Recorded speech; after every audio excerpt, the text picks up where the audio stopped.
Court is now in session. You may be seated. Good morning again. Welcome to the Springfield District Court. We're going to call cases that there will be absolutely no outbursts in this courtroom. It will not be tolerated. Good morning again, Mr. Clerk. Good morning, Your Honor.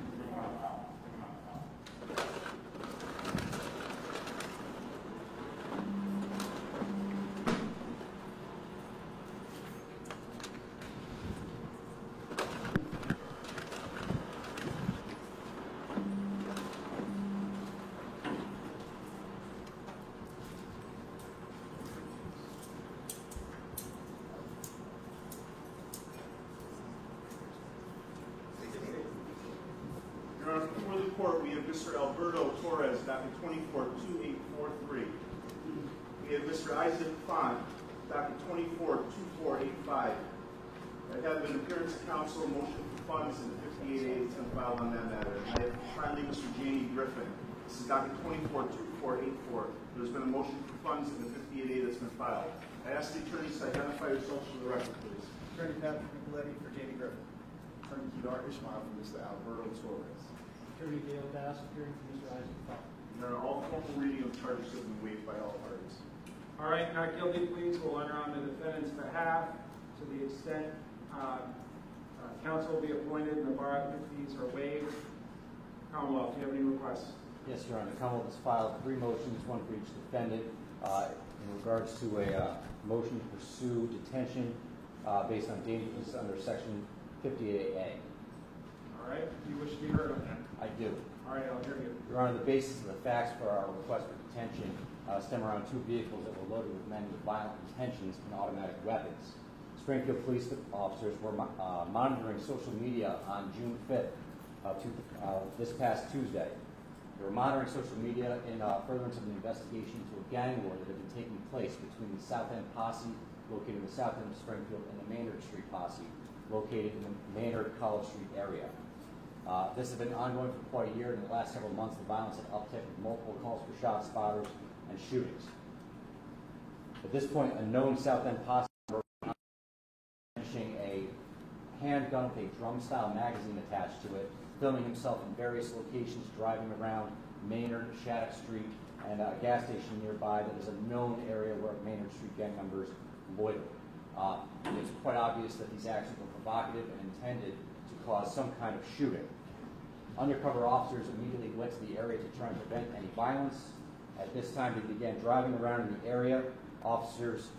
Detectives Levesque and Lewis were driving in the College Street area, at which point they noticed a silver Honda Civic with Vermont plates.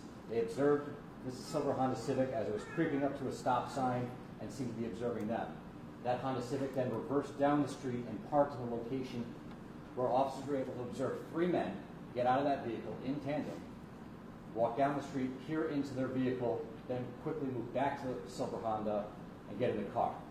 That silver Honda started making its way towards this detective's undercover vehicle at a high rate of speed. Detectives, recognizing that they were in a dangerous situation, attempted to flee the area to prevent any violence. As they were fleeing the area, this silver Honda Civic with Vermont tags gave chase and fired rounds at this undercover vehicle. Another undercover vehicle in the area was able to confirm that those rounds were in fact coming from the silver Honda Civic. A bolo was given out for that vehicle that fired on detectives. At this time, additional undercover units and off-duty officers in the area began to respond to the area of College Street, Shattuck Street, and Maynard Street. 2 of those individuals were undercover detectives Duff and Drakowski. Those detectives were driving westbound in the area of State Street, which is in that same neighborhood there, at which point a white Jeep Cherokee came upon the driver's side of their vehicle and began discharging firearms directly into the undercover vehicle, with 1 shot being fired into the driver area inches away from Detective Duff's face. The detectives noted this was a white in color Jeep Grand Cherokee, and the shooter hanging out of the passenger side window was wearing a cream-colored jacket. Those officers immediately called out a bolo for that vehicle, at which time they later learned that Officer Nestor Santos, an off-duty officer who was reporting to his shift, had happened to be in a car, a similar-looking car to theirs, in front of them on State Street. That officer sustained a gunshot wound directly to the face and left calf. Officer Santos was able to call out that he was injured before losing consciousness, which allowed responding officers to arrive at the scene and render medical aid. This officer had significant injuries to the face, and at this time, the likely outlook is that he will lose his eye but will survive. Officers, in rendering aid to Officer Santos, were unable to continue following the white Jeep Grand Cherokee. However, state police began monitoring street cameras and flock systems, and the officers were able to were notified that that white Jeep Grand Cherokee with New York tags that was called out on the bolo was located at 7 Randall Street in Springfield. Officers converged on that area and moved into the backyard area where a foot pursuit with 3 individuals ensued. One of those individuals was seen approaching an air conditioning unit on the rear of the house. That individual was taken into custody and was identified as Isaac Font, one of the defendants before you. That was the individual wearing the cream-colored jacket that was seen firing rounds into no less than 2 undercover police vehicles, striking 1 officer. That individual was then taken into custody, and the air conditioner unit you see around was searched, at which point officers located a Glock 20 10mm firearm located with a 15-round magazine containing 13 rounds of ammunition and 1 round load inside the chamber. The second firearm recovered from that location was determined to be a Glock 22 40 caliber handgun loaded with a 22-round magazine containing 16 rounds of ammunition and 1 round loaded in the chamber. The premises of 7 Randall Street was secured by officers, at which point they located next to the screen door in the rear of the house before a hatch into the basement area, an AR-style rifle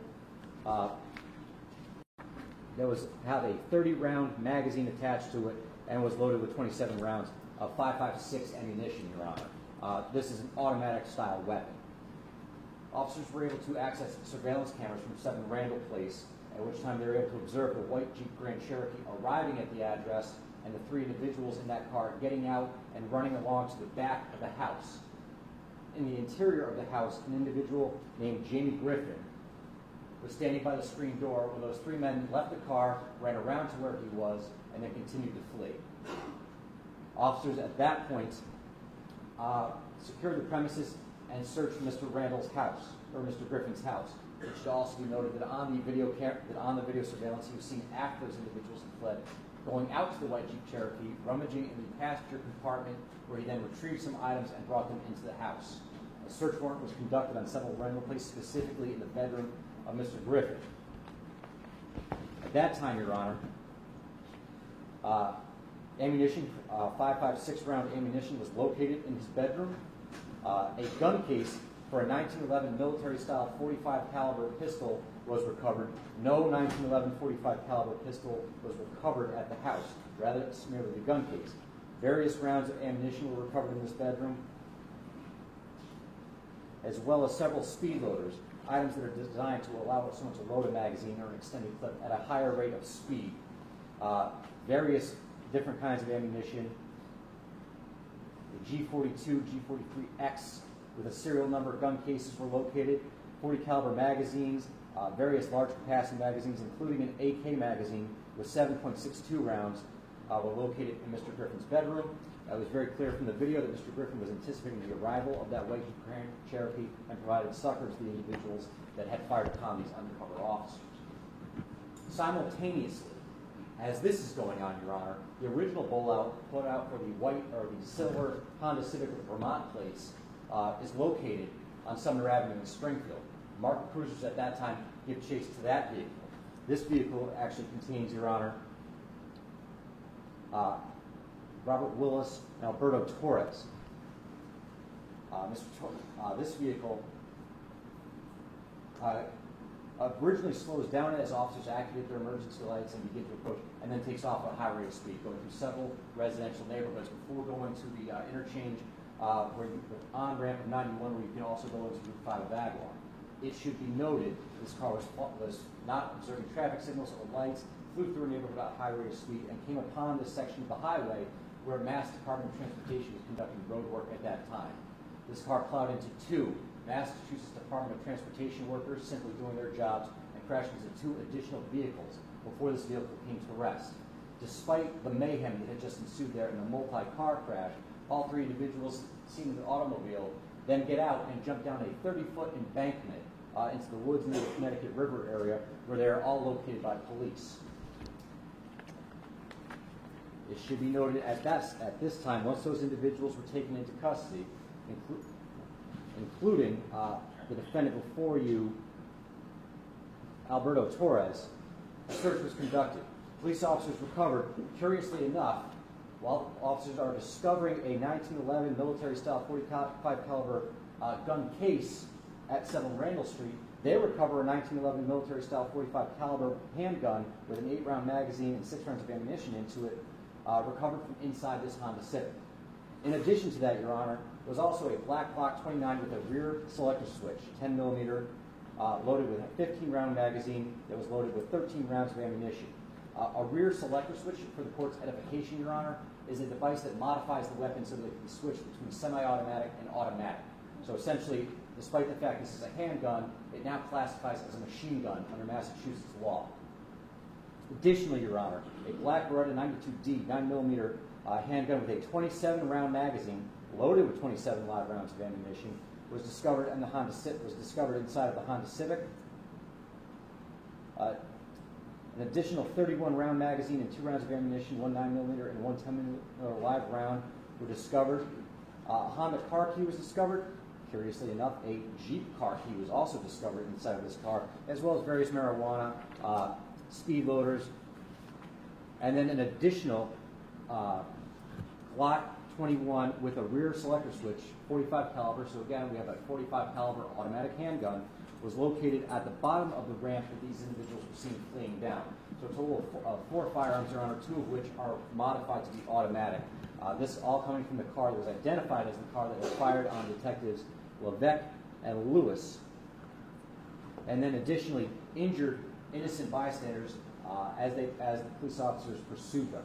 It should also be noted that as if the mayhem surrounding an officer shot in the face and 2 Department of Transportation workers sent urgently to the hospital for a car crash, it was later discovered by the Springfield police that a man walking on State Street had also been grazed in the left ear by gunfire.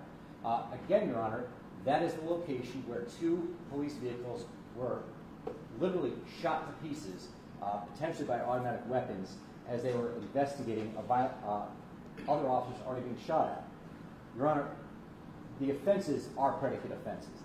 Merely the recitation of the firearms and the firepower these individuals possessed that night would normally be enough.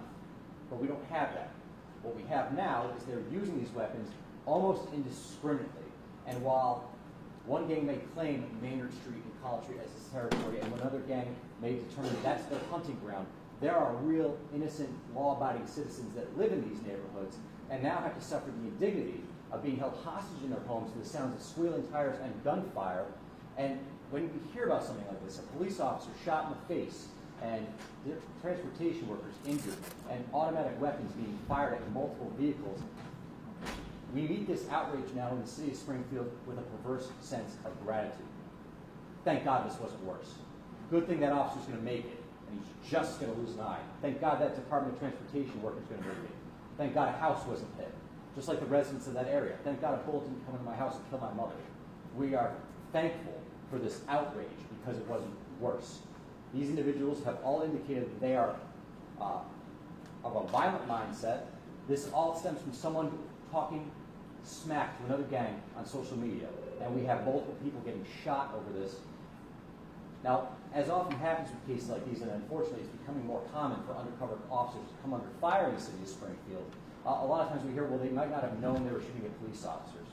If that's the case here, they didn't know these were undercover police officers. It just exemplifies they don't know who's in that car. I don't know if it's worse if they're intentionally shooting at undercover police officers or if they're just firing at any car in the neighborhood that seems suspicious to them. Either way, this behavior is extreme, it is egregious, and this is exactly what the dangerousness statute was put into place for individuals where conditions of release cannot protect the safety of the citizens. Individuals who don't respect the authority of the law. These are police officers getting shot. Who are we supposed to send when they violate conditions of release or skip out on their bail if they're already shooting at them? Your Honor, I would suggest that this case is a no-brainer, that the Commonwealth has established a probable cause to hold these individuals pending a further hearing. Thank you. Counsel, do you wish to be heard? At this time, Judge. All right. On 2423 CR 2485, 2484, and 2483, this court finds probable cause on the predicate offenses. The defense will be held without right to bail pending a final hearing on this matter. Do you have a date in mind? June 13th. June 13th for final hearing. It's Or, hold on, is that a good date? That is a good date, Your Honor. All right, so June 13th for hearing on this matter. The defendants will be remanded to the custody of the sheriff and will be held without right to bail pending that final hearing. They're advised if they do commit a new crime while these cases are pending, their bail will be revoked, held without right to bail all the way to the day of trial. This matter stands continued to June 13th for hearing. Your Honor, just for the record, Mr. Alberto Torres is on probation out of the juvenile court. We have notified them they are going to be seeking a warrant out of their court. They haven't done that yet? We have not received the notice yet to serve them, but I did let Attorney Bushman know. All right. Anything else? There's a motion for funds. Allowed. Your motion is allowed to do. Anything further? No, Your Honor. All right. Thank you. June 13th. Thank you. I'll step up. Put all right.